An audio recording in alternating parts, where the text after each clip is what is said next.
গ্রাম সংলগ্ন রেল লাইনের পাশের মাঠ থেকে এক যুবকের ক্ষতবিক্ষত দেহ উদ্ধার করলো পরিবারের লোকজন। তাকে উদ্ধার করে বাড়িতে নিয়ে আসার পথে মৃত্যু হয় তার। মৃতের পেটে ধারালো অস্ত্রের কোপ এবং মাথায় আঘাতের চিহ্ন রয়েছে। পরিবারের দাবি তাকে খুন করা হয়েছে। ঘটনাটি ঘটেছে মল্লারপুর থানার প্রচন্দ্রপুর গ্রামে। মৃত যুবকের নাম দাবির শেখ। তার বাড়ি বীরভূমের মল্লারপুর থানার প্রচন্দ্রপুর গ্রামে।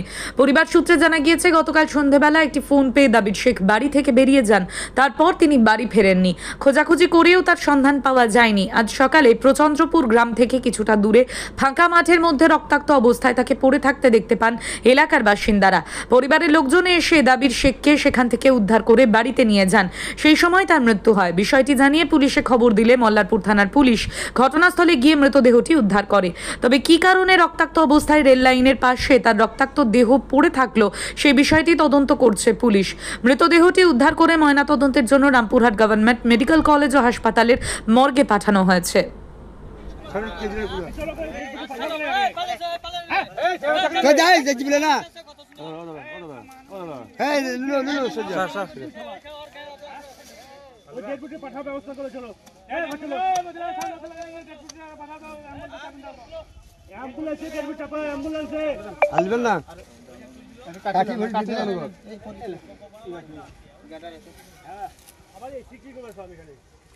মাটি ফেলতে হবে না, থাকো থাকো মাটি মাটি মাটি ফেলাই দিয়ে দিতে হাত লাগে।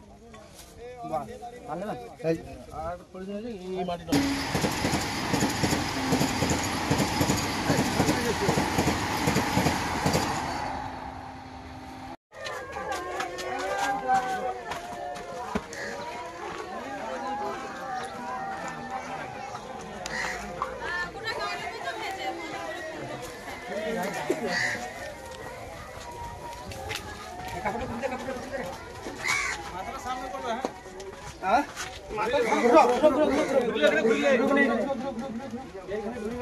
আর এই কে কে আধার কার্ড তো নিলো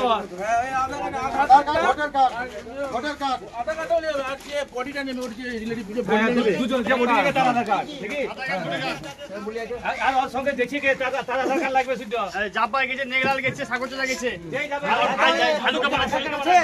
হ্যাঁ আধার কার্ড কি হয়েছিল? রাত্রে কাল 8টার সময় করে ফোন করে একজনা ফোন করেছিল।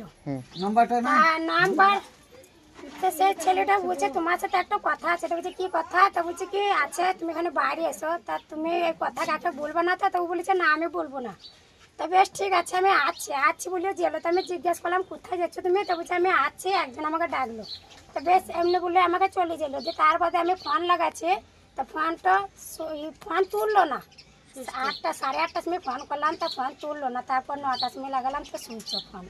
খোঁজাখুঁজি করেছিল রাত্রে? হ্যাঁ খোঁজাখুঁজি করেছিলাম। তারপরে আজকে সকালে কি দেখলেন? সকালে দেখছি তো মরা বেঁচে ছিল, ধুক করছিল, পুরা মরে নে ধুক করছিল। তারপর আপনারা তুলে আনতে আনতে মারা গেল।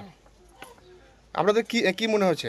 মেরে দিয়েছে কেউ খুন করে দিয়েছে? হ্যাঁ কেউ ফোন করে দিয়েছে। কাউকে সন্দেহ করছেন? সন্দেহ তো এখন বলতে পারবো না। কে ফোন করেছিল কিছু বুঝতে পারলেন? না আমি একটু বুঝতে পারছি না। আমি তোর মোবাইলে করেছে, তো আমার মোবাইলে করলে পরে বোঝা যেত। আপনার স্বামীর মোবাইলটা কোথায় আছে? আমার স্বামীর মোবাইল পেছে না তো, ওর হাতে ছিল মোবাইল, আমি পেছি না মোবাইল। আপনাদের অনুমান তাহলে কি এটাকে মেরে দেওয়া? হ্যাঁ মেরে দেওয়া। আমার ভাইকে যে মেরেছে তাদেরও যেন এইরকম হয়। আমার ভাইকে যেন এরকম মারবে, আমার চাচা নাই, চাচি নাই, আমার বাপ নাই, কেন এরকম মারবে? আমরা শাস্তি চাই, মরার বদলে মরা চাই। আমরা তাদের যেন এরকম মরা হয়। আমার ভাইকে যেমন মেরেছে, আমাদের যেমন বুক খালি করেছে। যে মারা গেছে তার নাম কি? যে মারা গেছে তার নাম বকরি শেখ। তার দুটো নাম আছে। তাদের আমরা যে বদলা চাই। আমার ভাইকে যে মেরেছে তার আমরা শাস্তি চাই। আমরা শাস্তি চাই, তাছাড়া আমরা কিছু চাই না। আমাদের শাস্তি, আমাদের মারের বদলে মার চাই আমাদের। যেমন আমার ভাইকে জমি, বাড়ি বা ফ্ল্যাট বিক্রি করতে চান কিন্তু সঠিক ক্রেতা পাচ্ছেন না? দালালদের হাতে পড়ে সময় আর টাকা নষ্ট করছেন? স্টপ, সময় বদলেছে। বীরভূম টাইমস নিয়ে এসেছে আপনার জমি, বাড়ি বা ফ্ল্যাট বিক্রির সহজ ও দ্রুত উপায়। আমাদের মাধ্যমে আপনার বিজ্ঞাপন পৌঁছে যাবে শুধু রামপুরহাট বা বীরভূমের নয়, সারা দেশের সম্ভাব্য ক্রেতাদের কাছে। বিজ্ঞাপন দিন একদম অল্প খরচে, আর দেখুন কিভাবে দ্রুত সাড়া পান। দালাল ছাড়াই সঠিক ক্রেতার সাথে সরাসরি যোগাযোগ করুন। শুধু জমি কিংবা বাড়ি নয়, আপনার ব্যবসা, পণ্য বা সার্ভিসের বিজ্ঞাপন দিয়েও পেতে পারেন হাজারো মানুষের দৃষ্টি। বীরভূম টাইমস আপনার প্রচারের সেরা মাধ্যম। আজই যোগাযোগ করুন 9153893545 অথবা 9434113040 নম্বরে। বীরভূম টাইমস, কাজী সহজ সমাধান আপনার সাফল্যের সাথী।